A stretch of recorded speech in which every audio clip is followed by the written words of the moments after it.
In the beginning, there was nothing. No sky, no sea, no land, no light. Only emptiness and silence filled the vast nothingness.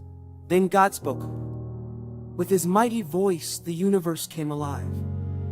Out of the darkness, light burst forth. God said, "Let there be light." And there was light. The light shone brightly and separated the day from the night. God saw that it was good. That was the first day of creation.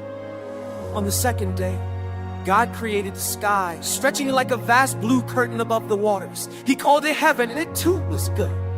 The next day he gathered the waters together so that dry land appeared. The land he called earth, and the waters he called seas. Upon that land, God made green grass, flowers, and fruit trees of every kind. Every plant that could produce seeds and fruit began to grow. The earth, once empty, was now alive with beauty and color. On the fourth day, God made the sun to rule the day, and the moon and stars to rule the night. The heavens sparkled with light and wonder.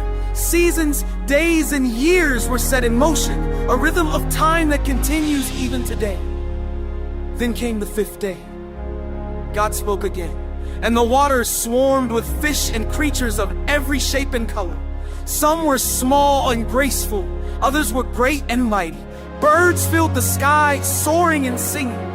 The air was alive with sound. God blessed them, saying, "Be fruitful and multiply and fill the seas and the skies." On the sixth day, God made the animals that live on the land, lions and lambs, elephants and ants, every creature, great and small. Each had its own kind and purpose.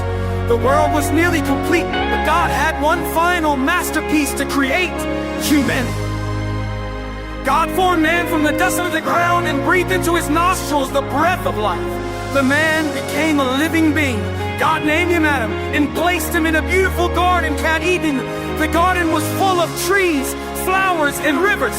In the middle of the garden were two special trees, the tree of life and the tree of the knowledge of good and evil. God told Adam he could eat from any tree except one. "Do not eat from the tree of the knowledge of good and evil, for if you do, you will surely die." God saw that Adam was alone and said, "It's not good for man to be alone." So he made a companion for him. God caused Adam to fall into a deep sleep, took one of his ribs and made a woman. Adam called her Eve, for she was the mother of all living. Together they lived happily in the Garden of Eden, surrounded by peace, beauty, and the presence of God. They were naked, but they felt no shame, for sin did not yet exist. Every evening, God would walk with them in the cool of the day. There was no fear, no pain, no death.